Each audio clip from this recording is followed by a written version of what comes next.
पहिला योभन्दा पहिला भिडियोमा केही कारणवशले भिडियो कटिहालेको थियो। आज फेरि हामीहरू सुरुबाट हेर्छौँ युनिट र आउटपुट कस्ट। यो तपाईँको 8 मार्क आउँछ इक्जाममा, एनआरआई क्लास 12 को हो, क्लास 12 को।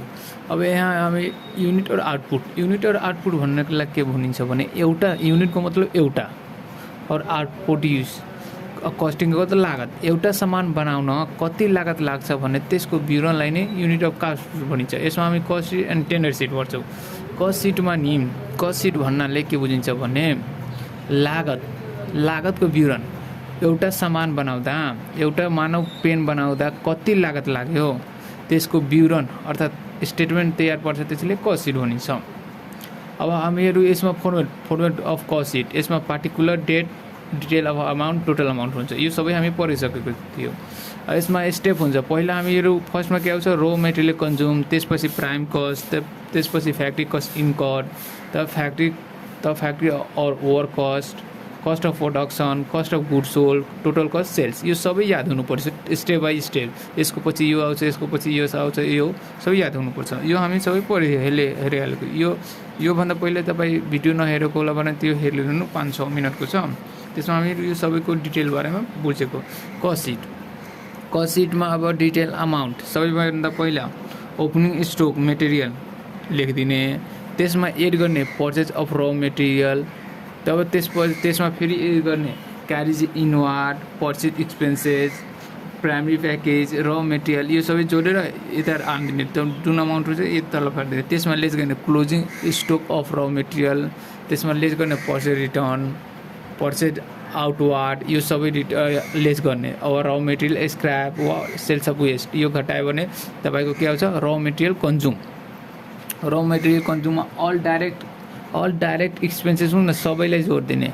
त direct wages, direct labour, productive wages, chargeable cost, यो आयो। अब त्यसपछि तपाईँ के गर्नु भने, त्यसपछि के यो सबै जोड्यो भने त्यो अमाउन्टमा के आउँछ, प्राइम कस्टमा फ्याक्ट्री ओभरहेड यो जोड दिने। यो म अलगै नै लेखाइदिन्छु, यसको सबै टपिक के प्रोसेसभित्र। तब त्यसपछि जोडे आउँछ फ्याक्ट्री कस्ट इन्कर्ड, त्यसमा एड गर्ने opening stock of WIP, work in progress. यस डब्लुआइपी को मतलब हुन्छ वर्क इन प्रोग्रेस। मानव वर्क इन प्रोग्रेसको मतलब के हुन्छ, मानव हामी मिलमा गहुँलाई पिस मात्रै दियो न, त्यो अहिले पिठो बनेको छ न गहुँ छ, किनकि मिलभित्र छ। उदाहरणको लागि उखु भयो, उखु हुन्छ, उखुलाई चिनी बनाउनको लागि मिल मसिनमा डाल्यो। अब त्यो मसिनमा डाल्यो भने न उखु हुन्छ न चिनी हुन्छ, त्यो प्रोसेस भइरहेको छ, त्यसैले नै वर्क इन प्रोग्रेस भनिन्छ। अब यो opening work in progress add गर्ने अनि क्लोजिङ लेस गर्ने। त्यसपछि आउँछ फ्याक्ट्री कस्ट, यसमा एडमिनिस्ट्रेटिभ एन्ड अफिस ओभरहेड जोड्ने। तब त्यसपछि आउँछ कस्ट अफ प्रोडक्सन। अब हामीहरू यहाँबाट पढ्छौँ। अब यहाँबाट हामी यो सबै पहिल्यै पढिसकेको थियो। तपाईँ नयाँ भिडियो हेर्नुहुन्छ भने यो सबै नोट गरिलिनु। युएससी पोइन्टबाट तपाईँले सोध्छ क्या। अब हामीहरू हेर्छौँ।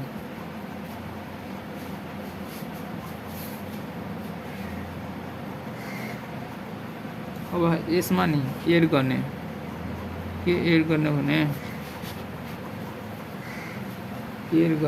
ओपनिङ स्टक अफ फिनिस्ड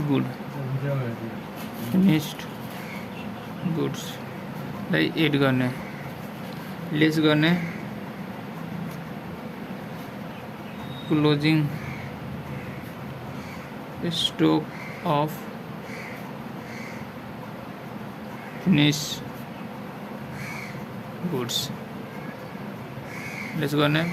जति अमाउन्ट आउँछ त्यतातिर फालिदिने। तब जुन अमाउन्ट आउँछ तल त्यसलाई भनिन्छ हामी DEF, cost of good sold, cost of good sold. यसमा एड गर्ने, एड के गर्ने, selling and distribution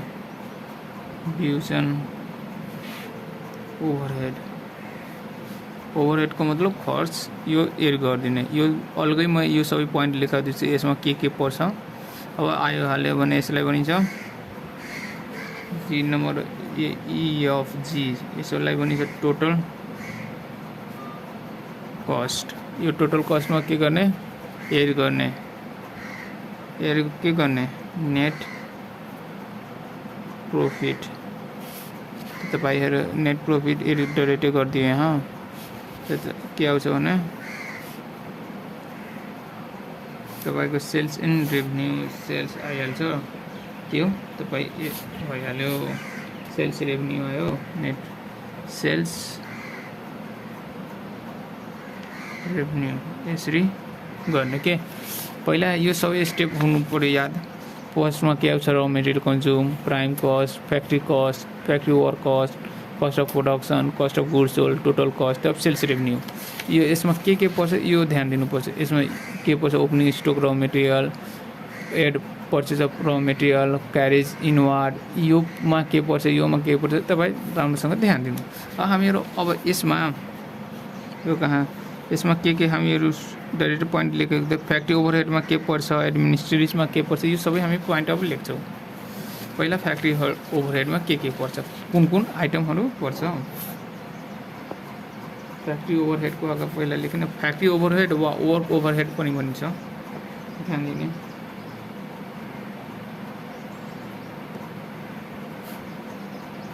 factory overhead पनि भन्न सकिन्छ वर्क ओभरहेड पनि भनिन्छ। फ्याक्ट्री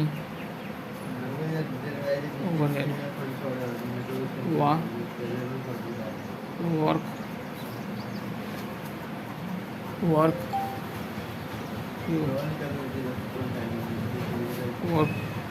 ओभरहेड यसमा के पर्छ इनडाइरेक्ट हुन्छ न इनडाइरेक्ट मटेरियल इनडाइरेक्ट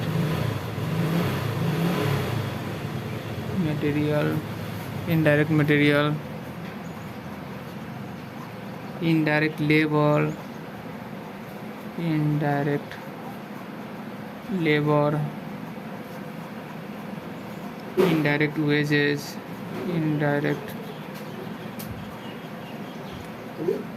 wages त्यस्तै factory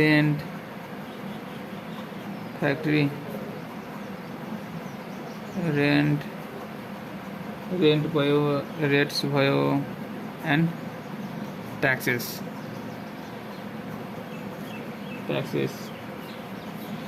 भयो अनि factory lighting heating factory lighting भयो एन्ड हिटिङ पनि भयो हिटिङ पनि दिन्छ। फ्याक्ट्रीमा के लाग्छ सामान बनाउन यो फ्याक्ट्री रेन्ट पनि यसरी दिएको हुन्छ फ्याक्ट्री रेट पनि दियो लाइटिङ दियो फ्याक्ट्री हिटिङ त यसरी बुझेन के। अब यसमा अझै टालम धेरै टपिक पर्छ जस्तै पावर फ्युल कोइला ग्यास एन्ड वाटर यो भयो।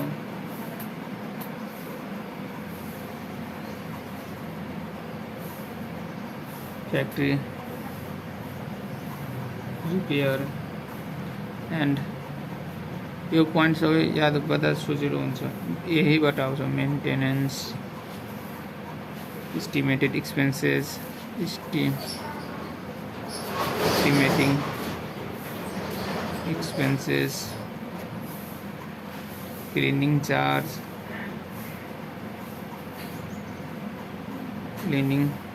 चार्ज भयो त्यस्तै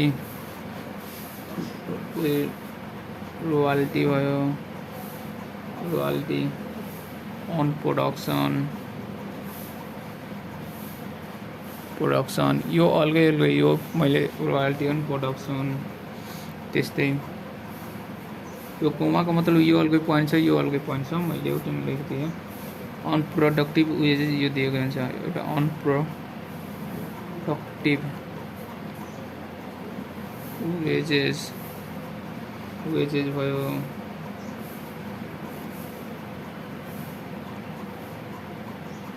drawing office expenses, haulage,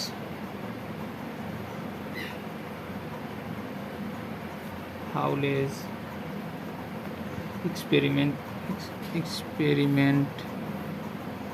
expenses, cost of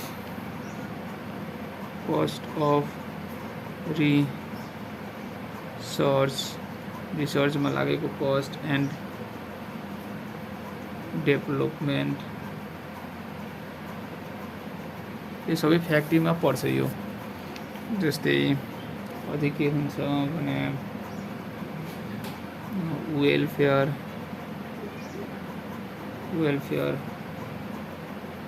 expenses of labour श्रम।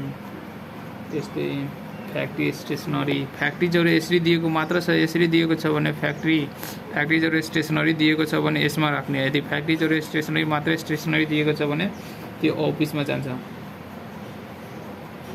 यसरी गर्ने के फ्याक्ट्री जरो फ्याक्ट्री लेखेर सटेर मात्रै यसमा लेखेर दिएको हुन्छ भने, जस्तै factory stationery, factory postage, factory telephone यसरी भयो भने मात्र दिएको छ यसरी टेलिफोन स्टेसनरी, त्यसलाई अफिसमा लैजाने।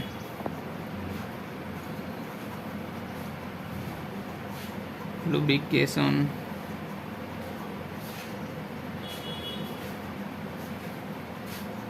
Pant, screw, bolt इटिसी। त्यस्तै अझै के हुन सक्छ, यसरी दियो भने यसरी डिप्रेसिएसन मात्र डिप्रेसिएसन दिएको छ तपाईँ बुझ्नु, त्यो अफिसमा हुन्छ। यदि डिप्रेसन अन एसेस्ट दियो, अन एसेस्ट लेखेर यसरी एसेस्ट त यतातिर यसरी फ्याक्ट्री भयो भने फ्याक्ट्री दियो, मात्र डिप्रेसन अन मेसिनरी छ भने तपाईँ बुझ्नु त्यो यतिमा जान्छ अफिसमा। यदि दिएको छ डिप्रेसन अन एसेस्ट फ्याक्ट्री कोस्टमा लेखेको छ भने यसरी गर्ने। सेलेरी मात्र दिएको छ भने त्यो अफिसमा जान्छ। यदि सेलेरी अन वर्क्स स्टाफ दियो भने न, यो केमा आउँछ फ्याक्ट्री ओभरहेडमा। यसरी वर्क यसरी दियो अनि मैनेजर सेलेरी भने न, वर्क मैनेजर सेलेरी यसमा आउने। तर मात्र मैनेजर सेलेरी छ नि दिएको, मात्र मैनेजर सेलेरी, त्यसैले केमा लैजाउने अफिसमा।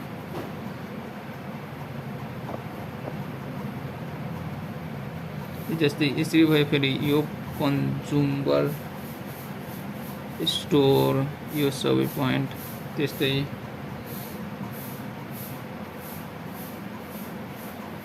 वर्क ओभरहेड आइहाल्यो।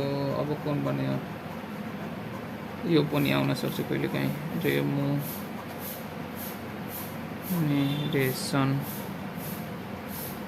रेमुनरेसन अफ टेक्निकल एडवाइजर, इसको एडवाइजर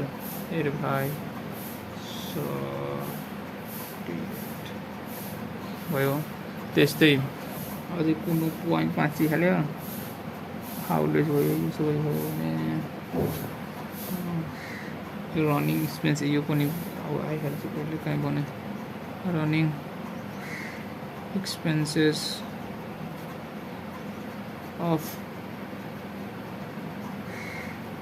मसिन,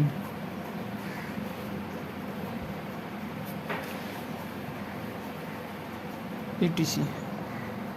यो भयो। अब यो भयो के हामीसँग पर्यो, यो सबै यो पोइन्ट हेर्नु के यसमा के पर्छ। फ्याक्ट्री ओभरहेडमा के पर्छ, indirect material, indirect labour, indirect factory rate, power, fuel, coal, factory expenses and maintenance, cleaning charge, unproductive wages, drawing office expenses, haulage, experiment expenses, यो सबै यसमा पर्छ के। यो ध्यान दिने। अब हामीहरू पढ्छौँ के अब यति अफिस सम्बन्धी अफिसमा के लाग्छ अफिसको बढी हुँदैन यतातिर म लेखिदिइरहेको यहीँ अफिस एन्ड एडमिनिस्ट्रेटिभ ओभरहेड यसमा के पर्छ यसमा पहिला हामी office rent rate and tax हुन्छ यसमा फ्याक्ट्री यहाँ फ्याक्ट्री आएको थियो त्यसैले फ्याक्ट्री यहाँ फ्याक्ट्री रेन्ट एन्ड रेट भयो यहाँ फ्याक्ट्री छ त भने फ्याक्ट्रीमा जान्छ यदि अफिस आयो भने अफिसमा जान्छ यसरी office rent rates and taxes यसरी दियो भने इन्सुरेन्स भयो इन्सुरेन्स मात्रै इन्सुरेन्स दिएको छ भने त्यो सेलिङमा जान्छ यदि इन्सुरेन्स र अफिस लेखेर दिएको छ भने अफिस यसमा आउँछ बुझ्नुभयो सेलेरी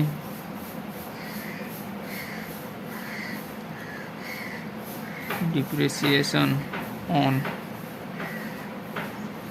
एसेस्ट एन्ड यसरी दिएको छ भने कसरी भने यहाँ अफिस लेखिदिएको छ भने अफिस यो सबै यता आउँछ यसमा आउँछ फेरि त्यस्तै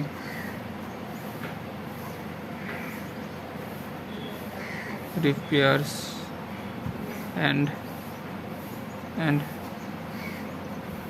मेन्टेनेन्स दिएर यता अफिस लेखेको छ भने अफिसमा आउँछ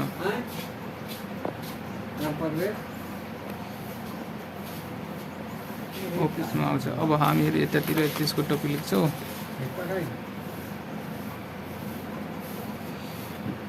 अब त्यसपछि के आउँछ भने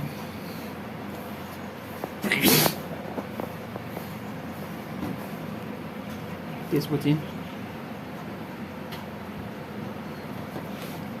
printing and stationery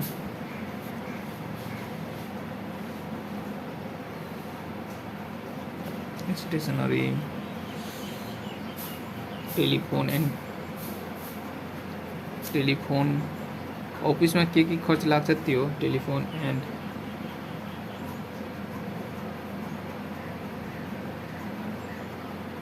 trunk calls त्यस्तै जेनरल एक्सपेन्सेस अझै कुन हुन्छ भने सन्ड्री एक्सपेन्सेस त्यस्तै लेगल चार्ज कानुनी दस्तुर ऑडिट फी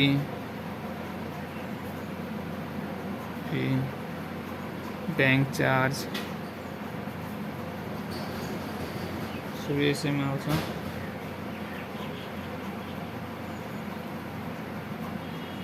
यसरी पनि दिएको हुन्छ लाइट एन्ड हिटिङ दिएर हिटिङ यसरी हिटिङ अनि अफिस भनिदियो भने अफिसमा आउँछ याद गर्ने कि अफिस लेखिदियो भने अफिसमा आउँछ अनिवार्य अब हामीहरू अर्को के हुन्छ भने अर्कोमा एउटा अझै बाँकी भयो ट्राभलिङ एक्सपेन्सेस अफिस यसरी दियो भने तब यसमा आउँछ के अफिस दिनु पर्यो साइडमा लेखेर अफिस दिनु पर्यो अब हामी गर्छौँ सेलिङमा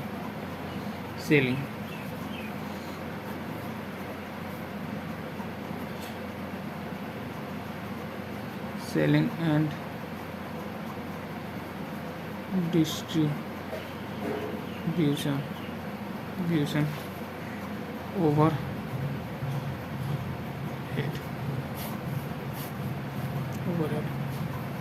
इसमें कैरीज आउटवर्ड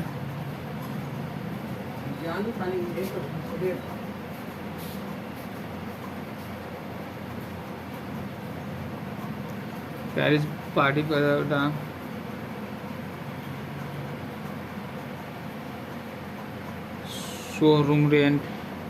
शोरूम रेंट म सबै सक्छु यो टपिक किन पर्छ and insurance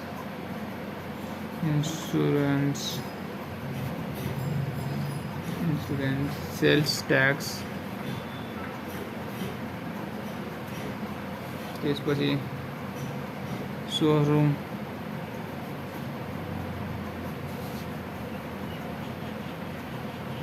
lighting and heating, त्यस्तै एडभर्टिजमेन्ट भयो, त्यसैमा पर्छ advertisement expenses, advertisement and publicity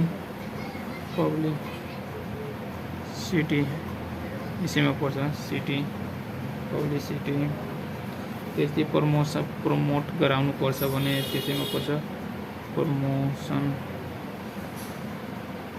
and exhibition. यो सबै पोइन्ट याद गर्नुभयो भने तपाईँले सब सजिलो लाग्छ। Salesman salary and commission.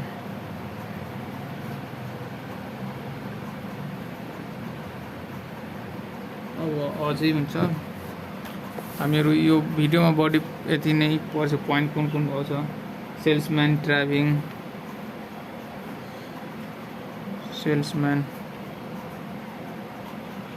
Travelling expenses, त्यस्तै हुन्छ। अब इन्टरमेन्ट एन्ड कस्टमेन्ट ब्याड, यहाँ एउटा अझै आउँछ ब्याड डेब्ट,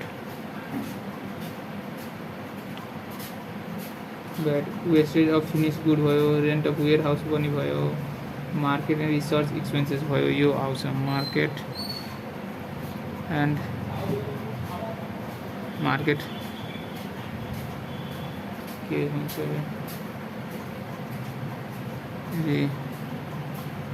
रिसर्च एक्सपेन्सेस। अझै के कस्टमरलाई इन्टरटेनमेन्ट गराउनु पर्यो त्यो पनि आइहाल्छ, इन्टरटेनमेन्ट अफ कस्टमर। यो सबै पोइन्ट यसमा आउँछ। याद देख, क्यारिज इन आउटवार्ड, बाहिर सामान पठाउनु बेच्नको लागि, त्यही बाहिर सामान पठाउँछु किन बेच्नको लागि। सोरुम रेन्ट, सहरमा सोरुम बनाएको हुन्छ अनि एउटा गाडी राखेको हुन्छ किनकि मान्छे देखोस् अनि किनोस्। सो त्यसैले त्यो किन राखेको छ, बेच्नको लागि। त सोरुम रेन्ट यसैमा पर्छ। सेल्स ट्याक्स, सोरुम, यो सबै पर्यो। एडभर्टिजमेन्ट, हामी प्रचार किन गराउँछौँ, बडी सेल्स होस्, यसैले एडभर्टिजमेन्ट यहीमा पर्यो। प्रमोसन एन्ड एभ्रिसन यही हो। होर्डिङ बोर्ड हामी टाङ्छौँ, यो सामान यसको ठुलो होर्डिङ बोर्ड, यो किन बेच्नको लागि, बढी पर्छ यति हुनको लागि। यो ब्याड डेब्ट यसैमा पर्छ। किन यो ब्याड डेब्ट यसमा पर्छ भने हामी मानौ कुन मान्छे आयो हामीसँग सामान किन्न, यो राम मान्छे हो, म एउटा पसलवाला हो, यो आयो उधारोमा भन्यो मैले उधारोमा दिनु, त हामीले के सोच्यो भन्यो 2 दिनमा दिन्छु। त हामीहरू के सोच्यो भने ल ठिक छ दियो, अब हामीहरू दियो, यसलाई बेच्यो, अब राम भागिहाल्यो। मेन अब यो हामीहरू सेल गर्यो बढी बेच्नको लागि न, हामी लालच गरेर यसलाई दियो अनि पैसा दिन्छ अरे, अनि त्यो भाग्यो। त सेल्सको कारणले यहाँ ब्याड डेब्ट भयो। त ब्याड डेब्ट यसमा आयो। अब केही पोइन्ट यस्तो हुन्छ नि जुन कुनै पोइन्टैमा पर्दैन, जस्तै some topic not included in cost sheet, यस्तो टपिक जो इन्क्लुड हुँदैन। हेर्नु, some topics are not included in cost सिटमा इन्क्लुड हुँदैन। जस्तै गुडविल भयो, यो टपिक छ भने यो नराख्ने। गुडविल, पेटेन्ट, कपिराइट, यो टपिक छ दियो भए त्यो नराख्ने, नछुने, त्यसलाई छोड्दिने। ट्रेडमार्क, रिटेन अफ प्राइमेरी हुन्छ यसरी, प्रिमिनरी एउटा हुन्छ, प्रिमिनरी एक्सपेन्सेस वा प्लस केहीमा रिटेन अफ दिएको छ भने राइटेन अफ, यो भयो। अनि त्यस्तै हुन्छ इन्ट्रेस्ट इन्ट्रेस्ट on लोन और डिभेन्चर दिएको छ भने यसलाई नराख्ने, हामीहरू यो सर नराख्ने के लस ओन यसरी दिएको छ लस ओन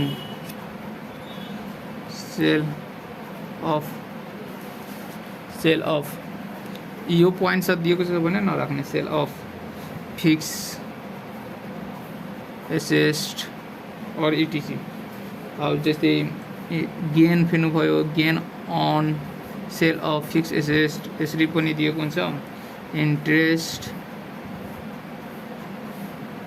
अन इन्भेस्टमेन्ट। यो सबै पोइन्ट यो पोइन्टहरू नराख्ने के ध्यान दिने, यो पोइन्टहरू दियो भने नराख्ने, हामीहरू यो पोइन्ट नराख्ने। अब हामीहरू अझै केही रोल बाँकी छ त्यो पर्छौ तब क्वेसन सल्भ गर्नै छौ।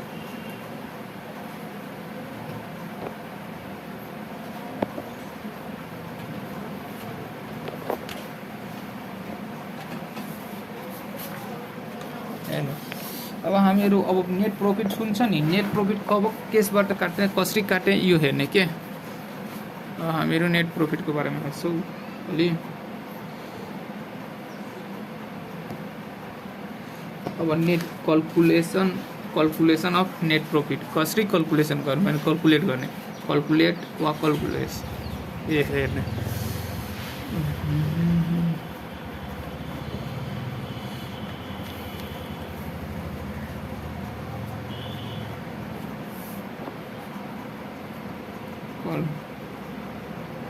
Calculation of net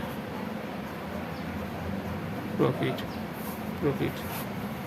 यो प्रॉफिट हो, मैले मिस्टेक यहाँ प्रॉफिट भयो।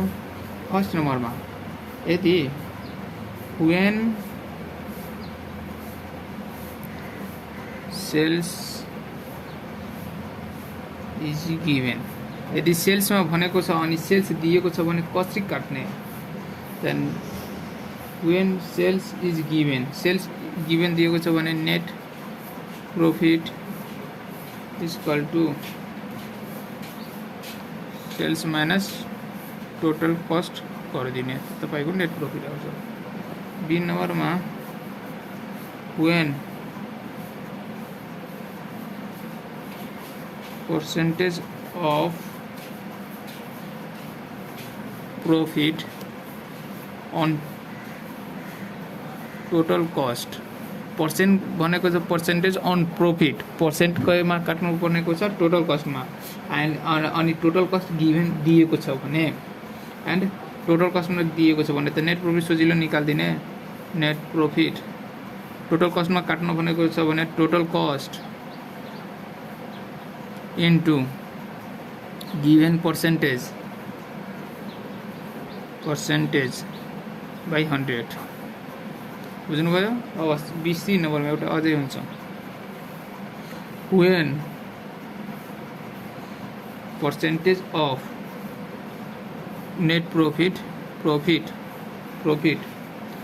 given on sale and sale is available। यदि नेट प्रॉफिट काट्नु भनेको छ सेलमा अनि सेल दिएको छ रे, दिएको छ भने सजिलो हुन्छ, यदि नदिएको भए गाह्रो हुन्छ। Net profit equal to sales into given percentage by 100 यो भयो। अब के गर्ने, फेरि एउटा अझै हुन्छ यदि नदिएको भए त्यसरी गर्ने। when यो कन्डिसन पनि सोध्न सक्छ बढी, यो बढी सोध्छ यो वाला। when percentage of profit given on sales and sales is not available, त्यो देखेको छैन, सेल्स अवेलेबल दिएको छैन भने कसरी काट्ने नेट प्रॉफिट, त नेट प्रॉफिट सर्टकटमा काट्ने। Net profit equal to total cost into given percent कति दिएको छ यो percent by 100 minus given percent गरिदिने के यसरी काट्ने। यो हामी सबै रुल पढिहाल्यौँ, यो सबै रुलहरू त्यो सबै ध्यान दिनु, एकचोटि राम्रोसँग हेर्नु के रुल। अनि अब हामीहरू अब क्वेसन सल्भ गर्छौँ। अब अर्को भिडियोमा हामीहरू क्वेसन सल्भ यो रुल राम्रोसँग हेर्नु। अब हामीहरू यसमा 3 टाइपको क्वेसन पढ्छौँ हामीहरू। पहिला बेसिक हुन्छ, इन्टरमिडिएट हुन्छ, तब एडभान्स भएर पढ्छौँ, तब हामी यो सुकाइहाल्छौँ। यो 8 मार्क आउँछ इक्जाममा। ध्यान दिएर राम्रोसँग पढ्नु अनि भिडियो राम्रो लाग्दा सेयर गर्नु अनि च्यानलको सब्सक्राइब गर्नु। धन्यवाद।